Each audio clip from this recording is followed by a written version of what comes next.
सुप्रभात बच्चों।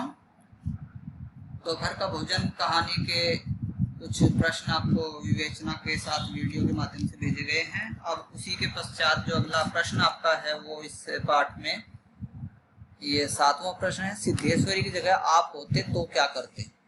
देखिए, सिद्धेश्वरी उस परिवार की एकमात्र स्त्री हैं जिनके 3 बेटे हैं और पति हैं। पति की नौकरी चली गई है, तो इस विषम परिस्थिति को एक स्त्री ही अच्छी तरह डील कर सकती है और सिद्धेश्वरी ने किया भी। तो सिद्धेश्वरी ने उस परिवार को जोड़ने के लिए अपनी तरफ से अनथक प्रयास किए और पति को बच्चों के बारे में वो थोड़ा झूठ बोलकर और बच्चों को आपस में एक दूसरे के विषय में झूठ बोल करके वो इस तरह से आश्वस्त करती है कि परिवार में सब कुछ ठीक चल रहा है, जबकि सत्य यह है कि परिवार में आर्थिक स्थिति बड़ी खराब होने के कारण कुछ भी ठीक नहीं चल रहा था। फिर भी उस पूरी परिस्थिति को सिद्धेश्वरी ने खूब अच्छे से डील किया। अब आपसे अपेक्षा है कि आप ऐसी परिस्थिति में कल्पना करिए कि आप एक परिवार के जिम्मेदार नागरिक हैं, आपके ऊपर परिवार की बहुत सारी जिम्मेदारियां हैं, तो अपने परिवार को इस आर्थिक परेशानी के चलते भी आप कैसे संभाल पाएंगे। तो ये प्रश्न जो होता है विचारात्मक प्रश्न की श्रेणी में आता है, इसलिए इसको मैं आप पे ही छोड़ देता हूँ गृह कार्य के रूप में कि सिद्धेश्वरी जैसे माहौल में अगर आप हैं तो आप किस तरीके से क्या करते हैं। अगला जो प्रश्न है वो है, रसोई संभालना बहुत जिम्मेदारी का काम है, सिद्ध कीजिए। तो रसोई संभालने का मतलब होता है घर के सभी परिजनों के लिए भोजन की व्यवस्था ठीक तरीके से करना। तो रसोई संभालना उस समय बड़ा सरल हो जाता है जब परिवार एक अच्छी संपन्नता यानी आर्थिक रूप से समृद्ध परिवार यदि हो तो रसोई को संभालना कोई मुश्किल काम नहीं है। केवल वहाँ पे शारीरिक रूप से आदमी उस काम को कर सकता है। लेकिन जब परिवार की स्थिति ही अच्छी ना हो तो आदमी को मानसिक रूप से काम करने की जरूरत महसूस होती है। वो जिम्मेदारी उसके ऊपर इस तरह की होती है कि परिवार के सब जनों को समय पर भोजन दे और जब घर में कुछ हो ही ना तो वो कैसे उसकी व्यवस्था करे। तो यहाँ सिद्धेश्वरी ने रसोई को संभालने की जो जिम्मेदारी है उसको सही तरीके से निभाने का प्रयास किया है।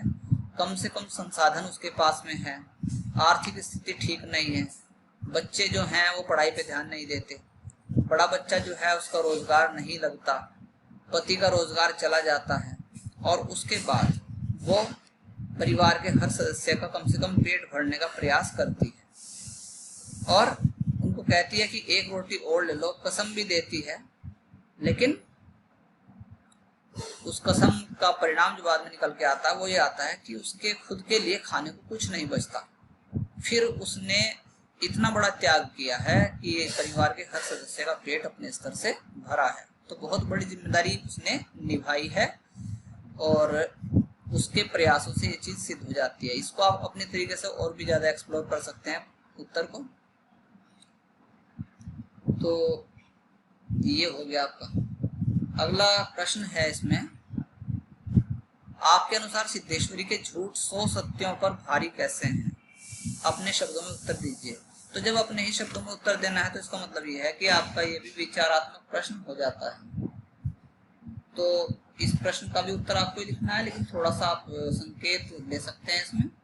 सच और झूठ का अपना कोई अस्तित्व नहीं होता, बल्कि उसके बोलने के पीछे का कारण मुख्य होते हैं। सिद्धेश्वरी ने जो झूठ बोले हैं उनके पीछे के कारण बहुत ही आइडियल थे, बहुत ही आदर्श और महान थे। इसलिए सिद्धेश्वरी घर के हर सदस्य से एक दूसरे के विषय में सत्य न बोलकर झूठ बोलती है। ऐसा करके वह परिवार के सदस्यों को दुखों का कम से कम एहसास कराना चाहती थी। यदि वह एक भी सत्य बोल देती तो परिवार के दुखी और परेशान सदस्य और भी अधिक दुखी या परेशान हो जाते। यही नहीं, कुछ झूठ तो उसने इसलिए बोले ताकि घर की शांति बनी रहे, शांति भंग ना हो। वह रामचंद्र से मोहन के विषय में सत्य बोलती है तो दोनों भाइयों में कलह हो जाती थी, इसलिए वह महाव्यूह को झूठ के द्वारा ही लेके चलती है। यदि वे मुंशी जी से रामचंद्र के विषय में सत्य बोल जाती तो फिर क्या होता, मुंशी जी और दुखी हो जाते, परेशान हो जाते। तो इस तरह से वो एक झूठ का सहारा लेकर के घर की शांति को बचाना चाहती है। तो उसका एक झूठ 100 सत्यों पर भारी पड़ता जाता है। अगर वो सच्चाई का सामना करे या सच बोले तो फिर बड़ा मुश्किल है उस परिवार को चला पाना। तो अगला जो प्रश्न है, प्रश्न संख्या 10, आशय स्पष्ट कीजिए, भावार्थ बताइए। मतलब वह मतवाले की तरह उठी और गगरे से लोटा भर पानी लेकर गट गट चढ़ा गई। तो ये किसके बारे में कहा गया है? ये कहा गया सिद्धेश्वरी के बारे में। दोपहर के भोजन का समय है, सिद्धेश्वरी ने खाना बना लिया है, खुद नहीं खाती, गृहिणी है, आदर्श है, इसलिए प्रतीक्षा करती है अपने परिवार के लोगों के आने की, एक एक करके बच्चों को खाना खिलाती है, अंत में पति को, और उसके बाद बचती है एक रोटी, उसको अपने लिए रखने की कोशिश करती है। तो केवल 7 रोटियां उसने बनाई हैं, खाने वाले सदस्य 5 हैं, अगर कुछ बचेगा तो ही वह उसको खाएगी, वह इस चीज को जानती है। वह दोनों घुटनों के बीच सिर रखकर शायद घर की जो उसकी स्थिति है उस पर विचार और चिंता में डूबी हुई है। वह बीच में क्या करती है, सोचती है कि एक लोटा पानी क्यों ना पीऊं, जिससे कम से कम मेरे पेट की प्यास जो भूख है वो शांत होगी। तो वो जल्दी जल्दी से उसने पानी पिया और उसका परिणाम आपको पता ही है क्या निकल के आता है कि वो थोड़ी ही देर बाद में वो जो पानी है उसके दिल पे लग जाता है और पर्याप्त भोजन ना मिल पाने के कारण वो कमजोर भी हो गई है। तो इस तरह से उसने पानी के द्वारा ही अपनी भूख को मिटाने की कोशिश करी। अगला जो है वो है, यह कहकर उसने अपने मझले लड़के की ओर इस तरह देखा जैसे उसने कोई चोरी की। तो सिद्धेश्वरी का जो मझला बेटा है उसका नाम है मोहन। दोपहर का भोजन कर रहा था, आर्थिक स्थिति दयनीय थी, इसलिए परिवार के सदस्य एक दूसरे के साथ ठीक से बात नहीं करते थे। क्योंकि जहाँ धन की कमी होती है जिस घर में, वहाँ लड़ाई और झगड़े ज्यादा होते हैं। घर में वातावरण थोड़ा बोझिल न हो जाए, यह सोचकर उसने मोहन से झूठ बोला कि रामचंद्र उसकी प्रशंसा कर रहा था, जबकि सच यह है कि उसने मोहन के बारे में कुछ नहीं कहा था। रामचंद्र ने ऐसा कहने के बाद उसे लगा कि उसने कोई चोरी करी होगी, अर्थात उसे भय हुआ कि उसका झूठ पकड़ा तो नहीं गया। तो इस तरह से बच्चों ये आपके आशय स्पष्ट करने वाले प्रश्न हो जाते हैं। तो ये पाठ मान के चलिए आपको पूरा हो गया। अच्छे से इसको पढ़ लेंगे एक बार, शेष अगली वीडियो में। धन्यवाद।